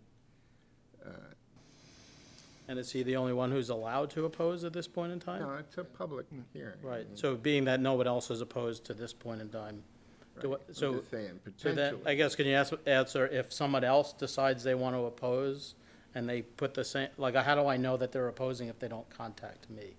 Do I have to Sure. knock on everyone's door in the neighborhood, It's a or? public process, and you never know when opposition may appear. I mean, there's no guarantee. what you certainly can do is you can check back with the zoning board office to see if there's been any other communications from any other neighbors. And we can certainly let you know if any of the other neighbors submits anything. I would imagine, though, that since the property has been posted for this hearing today, so anyone seeing that would have believed that the case went forward today. you don't have to repost the property. So yeah, I don't, so I think that the ability, the likelihood of any further objections at this point is lower, but certainly if we receive anything similar as we received from Mr. Robinson, if you just call into the office and say, I'm going forward on X date, have you received any other objections? We can tell you if there's any other neighbors who you need to reach out to at that time. Right, I guess I have to deal with that with him then, that he couldn't have reached out to me instead of you. Yes, I would. Were I in your situation, yes, that would be one of the things I would discuss. Right, but so as now a new resident of Baltimore, I'm at the mercy of my neighbors to delay this process? No. You can move forward if you want. It's not a requirement that your neighbor, that we hear from your neighbor. It's not a requirement that you talk to your neighbor. We strongly encourage it. Oh, I did talk to him. He just didn't, I guess, wanted to see the plans, so. So it's the decision is yours. I was, whether you the wanna day I move met him, forward. I had him on my phone and said, do you want to see him on my phone? So that didn't happen, and I didn't knock on his door again, but he didn't knock on mine, so. So I have the choice of saying, I want to move forward, and you guys can make the decision, and if you decide against it, then You have to I'm wait- out of luck for a year. That's correct. Or I can wait 2 weeks and then I would have to, The benefit of waiting 2 weeks is, as Mr. Tanner had suggested, that it's possible if you get whatever issue resolved with Mr. Robinson, it's possible that your case would be placed on the consent docket, eliminating any kind of uncertainty of going forward. so I would need to call, even though the letter could come the morning of the hearing, Conceivably, sure, But I doubt which it. just happened with this. sure, but as I had. Okay, had- I'm sorry to make my frustration, but it's frustrating to me. I can imagine. Just took a day off of work to do this. I can imagine. As I had said, that since you had posted the property for today, so if I was one of your neighbors and say I was interested in whatever you're doing at your property, I would have seen the sign and I would have either attended today or I would have sent something in or something like that. You don't have to repost the property. You already did it, okay? So if, again, I'm one of your neighbors and I saw your sign up that said that you were having a hearing today about it, well, if I was continuing to be interested about it, I would either A, talk to you about it, or I would say, well, you know what, the hearing already happened, I'm out of luck. So the likelihood of anyone other than Mr. Robinson objecting, if you continue the case until 2 weeks from now, is probably low. No assurances on that, but I would intuitively believe that there would be fairly low likelihood of that. And again, as I said, if you checked in with the zoning board office in advance of the hearing, in 2 weeks, you can find out if there's anybody else you need to talk to at that time. Okay, and how do I do that? How do you, sure. So the number for the zoning board office I read out at the beginning, that's 410. Can I steal your pen? No Sorry, problem. Or borrow your pen, sorry. 410, uh-huh. Or Mr. Tanner can just give you a card, that's easy enough. Okay, thank you, Mr. Marshall. Sure. All right. So I guess I will elect to not put myself in jeopardy of a year, and I'll be back in 2 weeks, right? How do I get some sort of confirmation that, Sure, we can. that I'm on the probably do docket? that. Yeah, we published the docket. Is there no way to be the first one on the docket? We tend to prioritize cases that have already been postponed previously. And as Mr. Tanner had suggested, it's possible, though not certainty, but it's possible that your case can be placed on the consent agenda, which is you've been here the whole Right. time. So we just go through those, and those get approved on a consent basis because they're unopposed. And you would be in and out of here as part of that process. So that is a benefit of dealing with Mr. Robinson at this point, is that while if you went forward today, there might be some uncertainty over the outcome. If you postpone it for 2 weeks, got him to withdraw whatever objection he might have, there was a possibility the possibility that you gain is that you'd be on the consent agenda, in which case you wouldn't have any uncertainty. Right. Worst-case scenario is you're just right back in the same place that you were today. Do I need to have some type of written documentation from him? No, I mean, what I would just simply do is I would send an email to Mr. Tanner, and I would copy Mr. Robinson on it after I spoke with him, saying, Mr. Tanner, please be advised that Mr. Robinson and I met last evening. I showed him the plans. He said that he had no further objections and everything's fine. That way, Mr. Robinson knows what you've already communicated to Mr. Tanner, and if he has any problem with what you said, if he differs in any way, then he can say it. Otherwise, we'll assume that what you represented is accurate and that there's no further issue. Am I able to take the sign down? Yeah. Or did Yeah, You don't have to you already repost. posted it. You don't have to repost. so I can remove it this evening? Sure. Okay. Okay. Are there any additional costs, fee, or associated with that? Not at all. Other than to me, and delaying? It's your Right. time. Yeah. Okay. Okay. All right. 2016-2411 Warren Avenue is postponed. Sir, Ah, sir. Mr. Rosenthal? Oh, I'm sorry. The card. Oh, I'm sorry. Mr. Robinson's phone number. I do, yeah. Okay. I just would love a wanted to make copy of the sure you letter, actually, if that would be Give great. him a copy.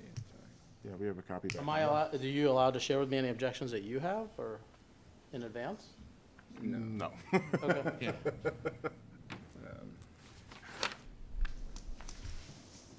Okay. All right, last, 2016-21, 1735 South Hanover Street, Matthew Duty.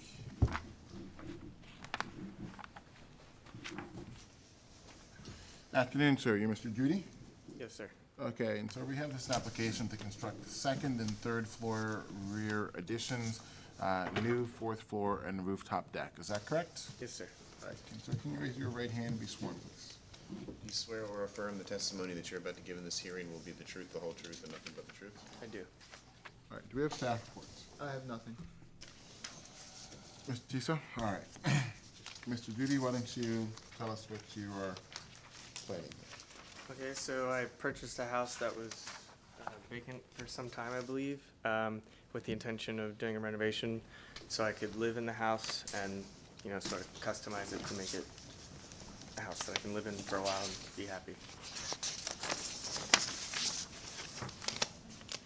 Okay.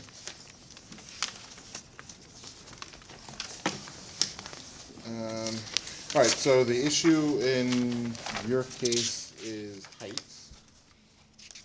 And it appears that you've got a fourth floor penthouse of some sort that's being proposed. Is that correct? Yes, sir.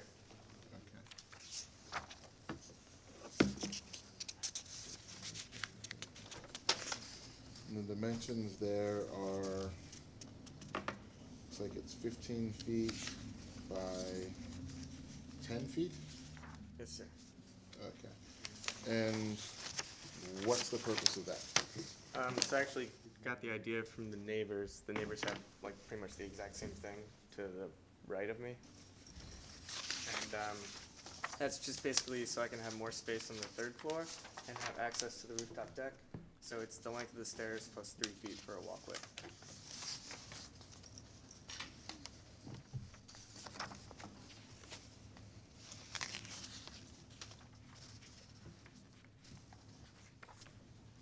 It would basically lean up against the neighbors, and then their deck goes up the other way, and then my deck would go out towards the front of the street, but still 8 feet back. Okay.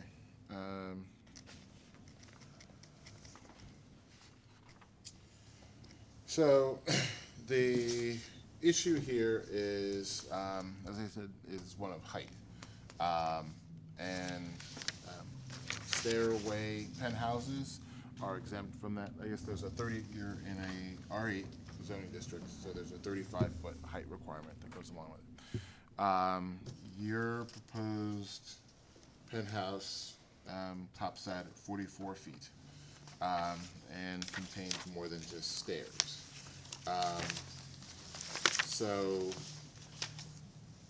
that's why you're here, because you're proposing more than just simply that encasement for the stairs. Now, I believe that there is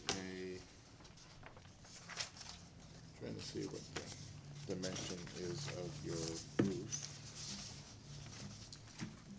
So the issue with that is the stairs go the other way, so I wouldn't be able to have a rooftop deck on the front.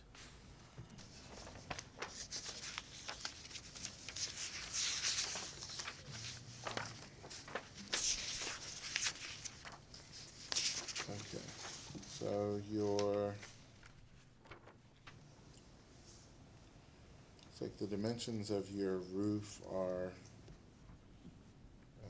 12 feet in width? well, I'm doing the length. 82. Yeah. Oh, that's the, No, that's it's the property line. 51. 51 Yeah. inches, according to the engineer. Okay. 51. All right, and the limitation, David, for accessory rooftop structures is? Well, if it's, 25%? yeah, 25%, if it's just a stairway access. Yeah, the engineer specifically said that it would be, he said to be under 25%, and then the 10-foot was so that we could have, well, it's not really obstructing anyone's view, so, and that and the, so we can get water go around the penthouse. Where would the water go? So there, I guess they install, something to have the water go around it. By rainwater. Yeah, rainwater, Yeah. yeah, because you have the natural pitch of the roof. Yeah. Yeah. You don't plan to have, like a bar or kitchen or I was gonna- running, like a sink or? I was gonna put a sink up there if I could fit it. That's really preliminary. I haven't gotten that far yet. And a fridge, probably.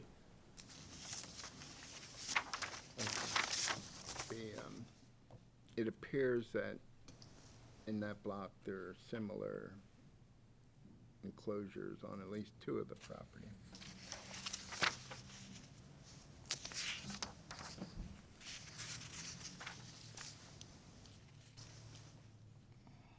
Okay.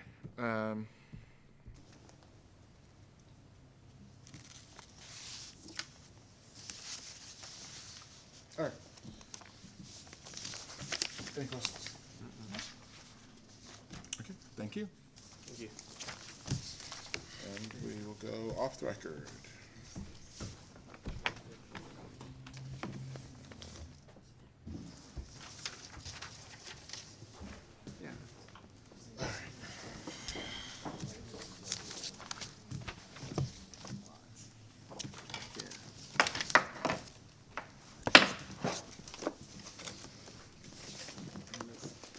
All right, which ones do we want to talk about?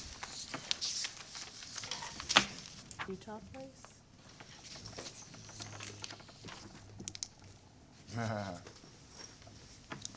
Yeah, I had that as a no. I had that as a no, too. I mean, there was just no showing of any uniqueness, hardship. Yeah. Just economic hardship. Yeah, and it's not even economic hardship, it's just, well, I want to get possibly a better return.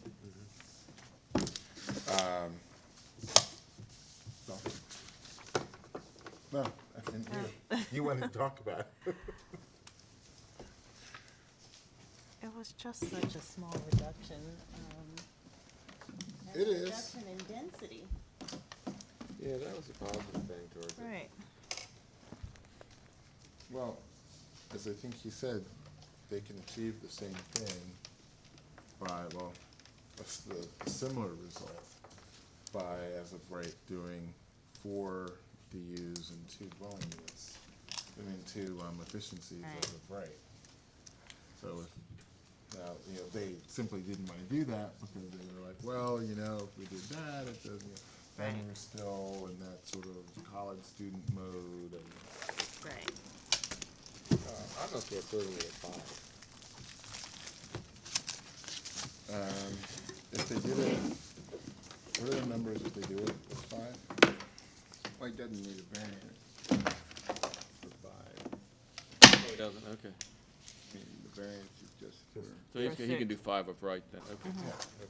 Yeah, I think it was that they could do 5, or they could do 4 with 2. As long as the zoning administrator is okay with the parking, Yeah. he wouldn't need a variance. And I think he probably would be okay. Well, do we approve it at 5, He's gonna need with a the parking, variance for the parking? parking, Yeah. either way. That's what I was thinking, because he applied for a variance for parking, right? That makes sense. Yeah.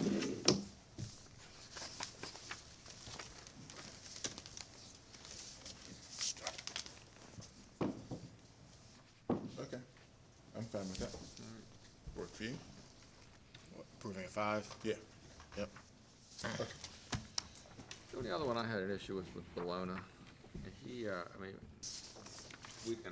I didn't ask the question, none of us asked the question about the accessory use is bigger than the primary use. I was thinking about that, and I think it's really close. Is it? And the fact that this structure that he's getting is a prefab, like a Quonset hut Yeah, so, yeah. type, which eliminates some habitable space that could be counted towards. I think it's almost, Okay. I think it's almost a push. I mean, Yeah. I call my The office, house have, like, somebody versus could just the do it like that, structure but I can do it if they can't. All are right. just about the same. Then I'm okay If with I it. go all the way back to, I keep about 6 months. The office keeps me. Yeah, that one was, I had that one down as a question mark. I think Mr. Henry calculated the lot if you had- coverage of the house versus the proposed structure, and it was really close. Look at the data sheet, I don't have it memorized. Yeah, it's on the data. But you're right, David, with that quantum. 1,005. Then you lose some habitable Yeah. space. Got 1,005 square feet for the principal structure and 1,200 square feet for the accessory structure. Yeah. Yeah, and if you lose those two sides, I guess that's, It really quibbling, and he's already bought the thing. So you can't make it any smaller. The last one. Yeah, the last one, Hanover Street. You know, as we kind of got into there at the end, it's clear that what's desired is there to be living space, which clearly isn't permissible. Now, they can, I guess the way I see it is, as of right, they can do a stair pop-up, or they can do a 25% plan with no inclusion of living space and, you know, water and that kind of stuff. Now, I think that all can be done without coming back here. Is that right, David?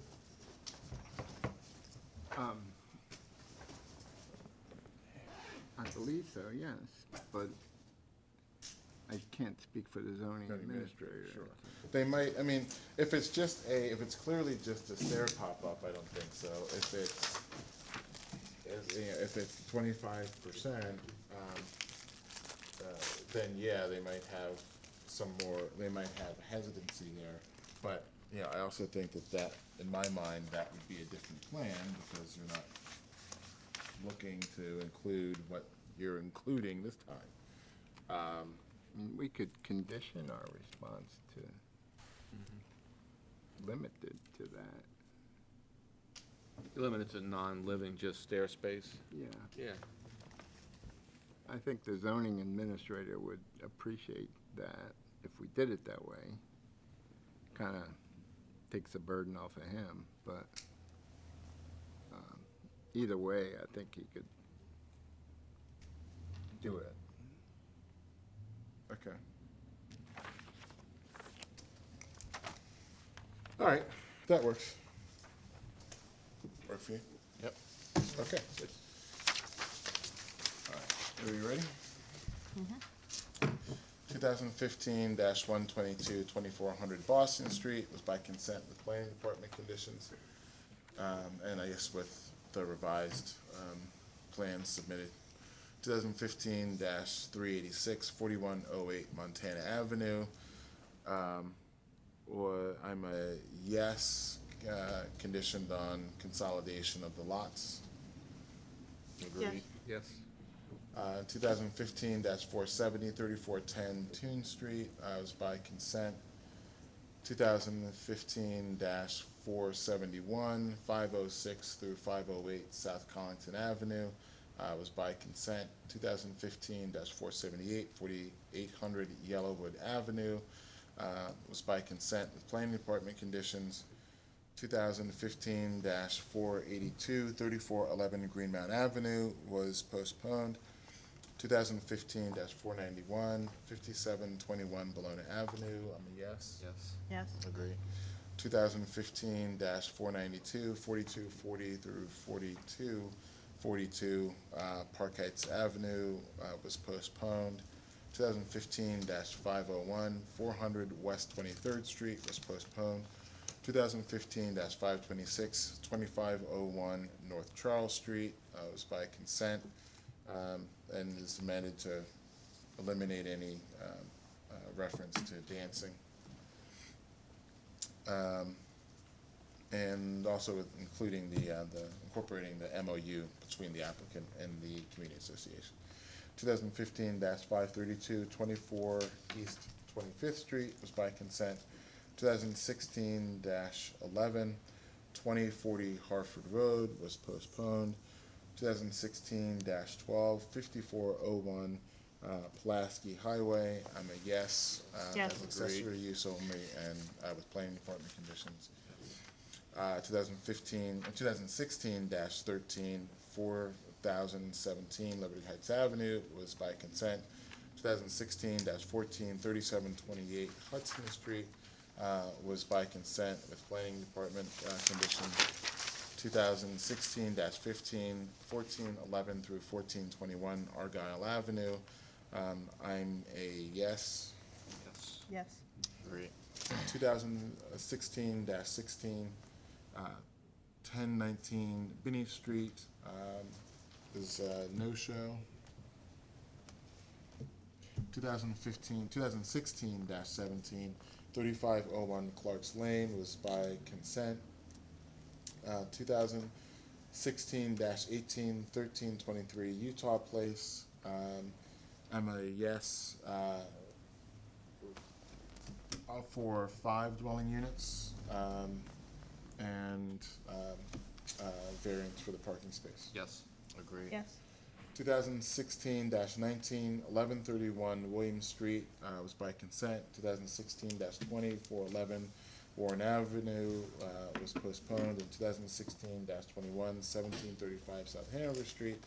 I'm a yes with the restriction that there be no living space included in the 4th floor addition, no water connections.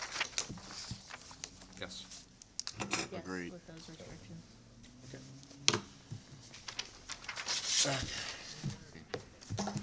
And we're done. Wow. What happens if I can't find anything to help that church? I very much also wanted to stand up and point out the fact that it would eliminate a non-conforming use for what that may be worth. What would, the church? Yeah, because I think what was on record before was a convection area as the last. With a pool hall. But hasn't that been abandoned at this point? Yes, of course. Anyway, I'm just, that was an editorial comment, don't worry about it. And we have full faith, David, in your research abilities and creativity. Yes.